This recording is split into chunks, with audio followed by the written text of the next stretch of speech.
తెరిచిన కనులకు సూర్యోదయం. బాబు గారు నమస్కారం అండి. అమ్మగారు నమస్కారం అండి. మా పెరటి జాన్ చెట్టు పళ్ళన్నీ బాబు గారిని అడిగినట్టుగా చెప్పమన్నాయి. మా తోట పూలన్నీ మిమ్మల్ని అడిగినట్టుగా చెప్పమన్నాయి. ఆకులన్నీ అనసూయని అడిగినట్టుగా చెప్పమన్నాయి.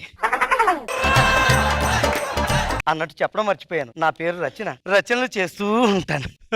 నా రచనలో ఒక రచనని మచ్చుకు విసురుతాను. జామురాత్రి జాజికొమ్మ జబర్దస్త్ చూడాలని జహజాలాడింది. మతిగాని పోయిందంటే జహజాలాటం తాహతాలాడి అనాలే. ప్రాస కోసం పదప్రయోగం చేశాను. అది పద ప్రయోగంలో లేదు, విష ప్రయోగంలా ఉంది. అన్నట్టు వీరు మా వారు రచనలో మాకు ఏమాత్రం సాయం చేయకపోయినా ఇంటి పనిలో మాత్రం సాయం చేస్తూ చెప్పు ఉంటారు. తీసి కొడతా సాయం చేస్తుంటే మొత్తం పని అంతా నేనే చేస్తానండి. నేను మాత్రం తిని పడుకుంటున్నానే ఏంటి? సమాజాన్ని ఉద్ధరించడానికి రచనలు చేస్తున్నాను కదా. నా రచనలు సమాజానికి ఉపయోగపడుతున్నాయి కదా. ఉపయోగపడుతున్నాయి. చలికాలంలో మంట వేసుకోవడానికి, ఎండాకాలంలో విసురుకోవడానికి, వానాకాలంలో పొలం తీసి ఆడుకోవడానికి. మీరు ఎన్నైనా అనండి, అరచేతిని అడ్డు పెట్టి ఆర్టీసీ బస్సును ఆపగలరేమో గానీ నన్ను నా రచనని అస్సలు ఆపలేరు. ఏంటో బకెట్ ఏంటి? ఇంకు ఇంకు బకెట్ తో ఇంకేంటే? నా రచనా ప్రవాహానికి బాల్ పాయింట్ పెన్నులు సరిపట్టలేదని బకెట్ తో ఇంకులు తెప్పించుకుంటా. నువ్వు ఎలా రాసుకుంటా పోతా ఉంటే రేపు నుంచి ట్యాంకర్లతో తెప్పించాలి ఇంకు. అది మొగుడుగా మీ బాధ్యత. చెప్పు తీసి కొడతానే అనుకున్నావు. అమ్మో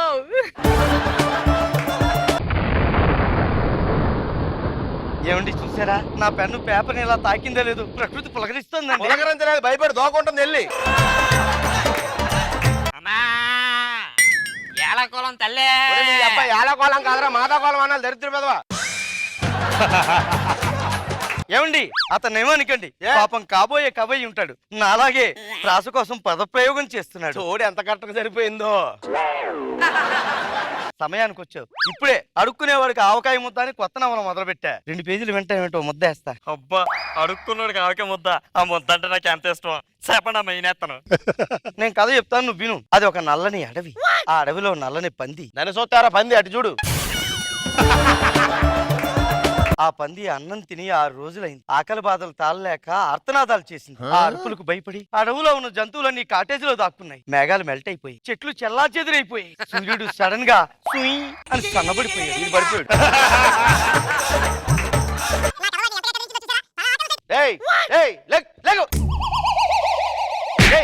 పడిపోయాడు నీ కవిత్వానికి.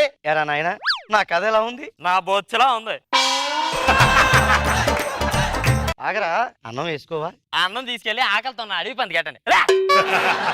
చూసారండి నా కథవాడిని ఎంతగా కదిలించిందో చూసారా? తన ఆకలిని సైతం పక్కన పెట్టి అడవు పందే ఆకలి తీర్చమన్నాడండి. నీకు ఎలాగ అర్థమైందేటే? నమస్కారం అండి. నమస్కారం. నమస్కారం. మేము మీ ఇంట్లోనే పక్క పోర్షన్లో అద్దెకి తీయడానికి వచ్చాము. నా పేరు వామన్ రావు, ఇది మా భార్య పరిమళ. ఇదిగో నా పేరు నాగి, దీని పేరు రచన. రచనలు రాస్తూ ఉంటది. మీరేం రాస్తుంటారు? అప్పుడప్పుడు జెండుబాబు రాసుకుంటుంటాను. వెళ్ళండి పని చూసుకోండి. ఏమండి నేను రాయబోయే కొత్త నవలకి హీరోయిన్ల పేర్లు దొరికేసేయండి. హీరోయిన్ పేర్లు ఎవరా? హీరో పేరు వామన్ రావు, హీరోయిన్ పేరు పరిమళ. ఎలా రాస్తే బాగుంటుంది? తెల్లవారుజామున బాగులేదు.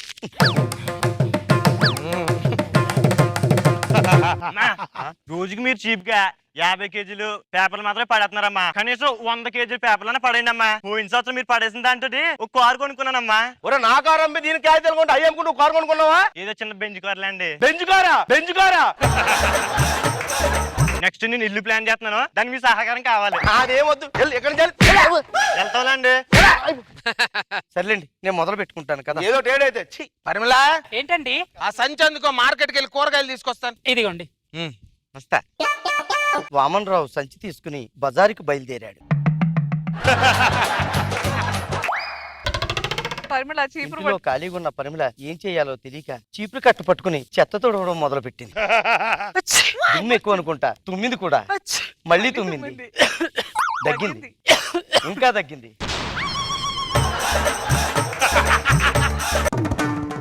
ఏంటే తుమ్మింది, దగ్గింది, తొక్కింది ఏంటి? నవలు రాయటం ఏంటి నువ్వు? మీకు తెలీదండి, ఇలాగే రాయాలి. ఎవరైనా నవలు రాసి చరిత్ర సృష్టిస్తారు. నేను నడుస్తున్న చరిత్ర రాసి నవలు సృష్టిస్తాను. అదిగో వచ్చేస్తున్నాడు పాత్రధారి. వెళ్ళండి. పరిమళ ఏంటండి? ఇక కూరగాయలు లోపల పెట్టు. కథ స్ట్రైట్ గా వెళ్ళిపోతుందండి. ట్విస్టులు లేకుండా స్ట్రైట్ గా వెళ్ళిపోతే ఏం బాగుంటుంది? ఆ ట్విస్ట్ ఏదో మనమే ఇద్దాం. ఏం చేస్తారు? వామన్ రావు అలా బజార్కి వెళ్ళగానే పరిమళ ఒక్కరితీ ఉందన్న సంగతి చూసుకుని ఆ ఇంటికి వచ్చిన అందమైన కుర్రాడు ఎవరు? అందమైన కుర్రోడు వచ్చాడా? ఎవడాడు? బహుశా అన్నయ్య అయి ఉంటాడేమో. ఓ అన్నయ్య ఏ ఉంటాడండి? అన్నయ్య అయితే ఇంట్లోకి వెళ్ళగానే చటుక్కుని తలుపు ఎందుకు వేసుకుంటాడు? ఒకవేళ తమ్ముడయ్యి ఉంటాడేమో. తమ్ముడై ఉంటాడు, అది కరెక్ట్. తమ్ముడే అయితే ఐ లైక్ యూ అనేవాడు, ఐ లవ్ యూ అని ఎందుకు అంటాడు?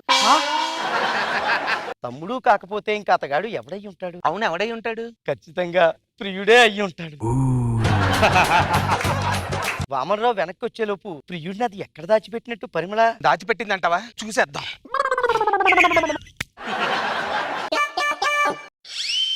లోపల ఎవరు లేరే.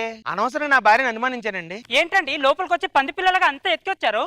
కొత్తగా ఇంట్లో చేరాం కదే, ఎలకల ఈ దూరం ఉంటాయని చెప్పి చూస్తున్నాను అనమాట. అవునా? ఇంట్లో బియ్యం అయిపోయాయి, బజార్కి వెళ్ళి బియ్యం తీసుకురండి. బియ్యానికని వామనరావుని బజారుకి పంపించి బియ్యం డబ్బాలో దాచిన ప్రియుడిని బయటికి పంపించాలని పరిమళ బియ్యం ప్లాన్ వేసింది.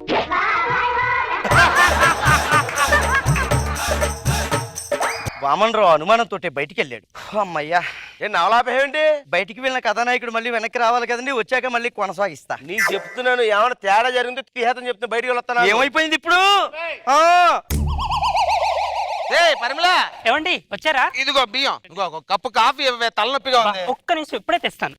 ఇదే మంచి సమయం అని పరిమళకి తోచింది. ఎప్పటి నుంచో ఎలాంటి సమయం కోసం ఎదురు చూస్తుంది. ఏమండి ఇదిగోండి కాఫీ. తాగుతానులే, వెళ్ళు. మర్చిపోకుండా తాగండి. కాఫీలో విషం కలిపిందా? తాగమని ఎప్పుడు అడిగిన భార్య పదే పదే తాగమని ఎందుకు బతిమాలింది? అవును, ఎందుకు బతిమలాడింది? కాఫీలో విషం కలిపిందా? కలిపిందా? ఏడో బాయ్.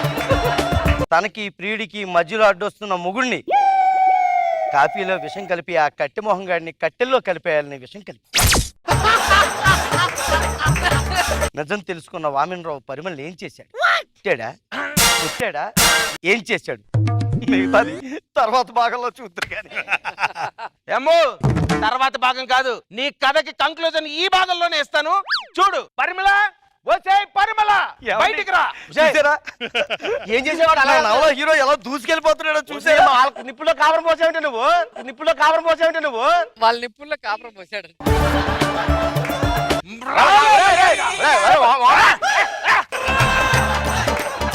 చెప్పవే, కాఫీలో ఏం కలిపావు చెప్పు.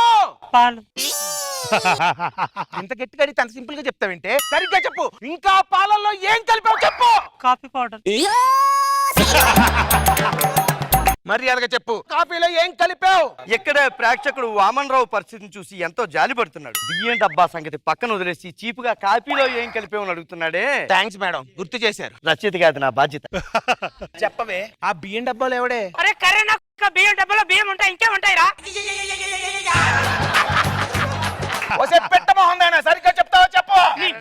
బియ్యం డబ్బాలో ఇంకేముంటాయిరా, నాకు అర్థం కాదు. ఇదిగో వామరా, ఈ రోజు సంగతి అటో ఇటో తెలిపోలే. అయినా నేను ప్రేమతో కాఫీ కల్పిస్తే నన్ను అవమానిస్తావా? పంది. ఇదిగో బయటికి పో. ఈ రోజు నుంచి నీకు నాకు ఏ సంబంధం లేదు. నువ్వే పడేస్తావా బ్యాగ్? నేను పడేయాలనుకున్నా, నువ్వు పో బయటికి. అది కాదురా, నువ్వు ఉండు. చెప్పుతో ఆడదామనుకున్నావు, రెండు చెప్పులతో కొడతా.